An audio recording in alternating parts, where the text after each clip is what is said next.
नमस्कार फरीदाबाद, मैं हूं दीपिका गौड़। इस समय पर मौजूद हूं भतोला गांव में, जहां पर मैं आपको पहले तो एक बाइक दिखा देती हूं। इस बाइक पर सवार था सचिन और सचिन की एक सड़क दुर्घटना में मौत हो जाती है। देखिए, कहीं ना कहीं इसमें प्रशासन की लापरवाही नजर आ रही है। ये रोड यहाँ पर निर्माणाधीन है। मैं आपको दिखाऊं कि ये रोड यहाँ पर बन रही है और जो अभी आपको ये बैरिगेड्स और ये जो यहाँ पे चीजें लगी हुई दिख रही हैं, वो पहले नहीं थी। सचिन के पिता हमारे साथ इस समय पे भाई हैं आप, सचिन के भाई हमारे साथ हैं। कहाँ से आ रहा था सचिन? कितनी उम्र थी उसकी? 22 साल की। कहाँ से आ रहा था? वो रैपिड का काम करता था। अच्छा, रैपिडो चलाता था। हाँ, बाइक से। कहाँ का रहने वाला था? पानीपत हरियाणा। कैसे हुआ ये सब बता सकते हो थोड़ा सा? हमें इसकी नॉलेज नहीं। मेरा कल ही पानीपत से आया था, उसने बुलाया था मिलने के लिए। मेरी बुआ जी रहती है बल्लभगढ़। तो आप उसके सगे भाई हैं? अच्छा, तो वो अपनी बुआ जी के पास रहता है या अकेला? भतोला गांव में रहता था। अच्छा, भतोला गांव में काफी टाइम से यही रहता। कितने बजे की दुर्घटना है ये रात 11:53 की है। आपको कैसे पता चला? किसका फोन आया फिर? वो हमारे पास उसने फोन था, किसी भाई ने उसको मिसेज को फोन किया। वो आए, फिर उसको हॉस्पिटल ले गए, फिर उसने हमारे पास फोन किया। तब सचिन ने?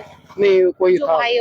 ऑन द स्पॉट सचिन की मौत हुई है। हाँ, देखिए, एक और चीज मैं दिखा दूं कि ये जो सड़क यहाँ पर बन रही है, क्या नाम है सर आपका? राजीव। राजीव, आप ये बताओ कि क्या ये बताया गया कि पहले ये सब यहाँ पर लगा हुआ? कुछ नहीं था जी, रात हम मौके पे आए थे 12-1 बजे के करीब। यहाँ पे ऐसा कुछ नहीं था। पुलिस प्रशासन क्या कह रहा है इस मामले में? पुलिस प्रशासन कह रहा है अभी हम अपनी कार्रवाई करेंगे, बाकी और इससे ज्यादा कुछ नहीं है। कुछ नहीं करेंगे। अभी फिलहाल की बात की जाए तो मैं आपको बता दूं कि सचिन अब देखिए, मैं आपको ना पूरी की पूरी ये जगह दिखाती हूँ यहाँ से। मैं चाहती हूँ कि नीचे आया जाए और नीचे से दिखाई जाए ये जगह। देखिए, यहाँ पर सचिन की बाइक टकराई है और जिससे सर पर चोट है। उसके सर पर चोट लगने की वजह से सचिन की मौत हुई है। और बाइक की हालत दिखा देती हूँ कि किस प्रकार है। बाइक दिखाने की कोशिश करती हूँ। ये दूध की थैली, देखिए सचिन शायद अपने घर पे दूध की थैली लेकर जा रहे थे और बाइक का नंबर है HR06BH2178। जूता पड़ा हुआ है यहाँ पर। ये जो बाइक है, देखिए पूरी तरीके से इसकी ये जो पहिया है वो टूट गया है।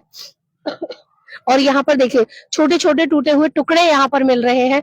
देखिए, एक और चीज देखने को मिलती है कि सड़क दुर्घटनाएं बहुत सी बार होती है, लेकिन सड़क दुर्घटनाओं में कहीं ना कहीं इस वाले में जो प्रशासन है वो लापरवाही नजर आती है। क्योंकि सड़क बन रही है, निर्माणाधीन है, डेवलपमेंट है, बहुत अच्छी बात है, लेकिन फिर भी उसके बावजूद भी ये जरूरी हो जाता है कि जहां पर भी निर्माण किया जा रहा है, जहां पर भी ऐसी कोई सड़क बनाई जा रही है या किसी चीज को डेवलपमेंट के लिए किया जा रहा है, तो पहले उसको रोकना पड़ता है, पहले उस जगह को बंद करना पड़ता है, ताकि वहां से लोगों की आवाजाही कम हो जाए, जिसकी वजह से बढ़ रही सड़क दुर्घटनाएं हैं उन पर भी लगाम लग सके। यही लापरवाही यदि प्रशासन नहीं करता तो हाँ, अगर बैरिकेड अगर चलो हमारे साथ में, कल को किसी और के साथ भी हो सकता है, तो प्रशासन की भी बहुत ज्यादा गलती है।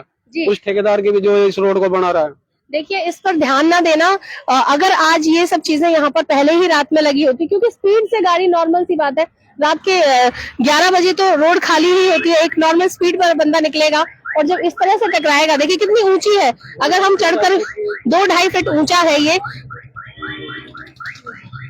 2-2.5 फीट ऊंची है ये जगह, जहां से कोई भी बाइक टकराएगी तो सिंपल बात है कि उसके सर पर चोट लगेगी। देखिए, शायद यहाँ पर बाइक यहाँ पे गिरी होगी, क्योंकि यहाँ पर भी टूटे हुए कांच के कुछ टुकड़े मिल रहे हैं। ये जगह एग्जैक्टली वो है जहां से बाइक बहुत तेज टकराई है। फिलहाल मैं आपको एक बात और बता दूं कि इस तरह से अगर चीजें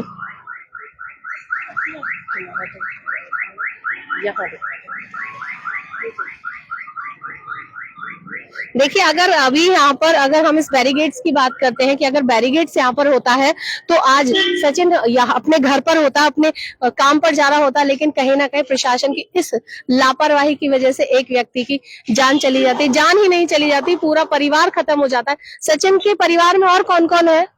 मिसेज अभी 4 महीने की प्रेग्नेंट है। मिसेज 4 महीने की, शादी कब हुई थी?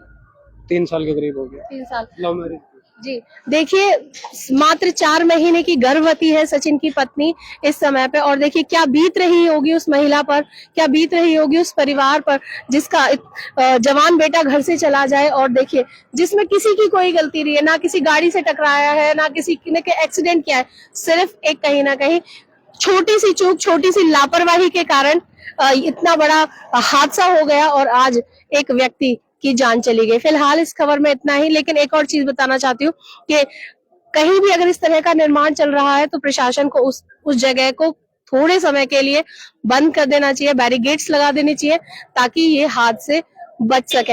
ऐसे ही तमाम छोटी बड़ी खबरों के लिए बने रहिए हमारे साथ और देखते रहिए वॉइस ऑफ फैदाबाद।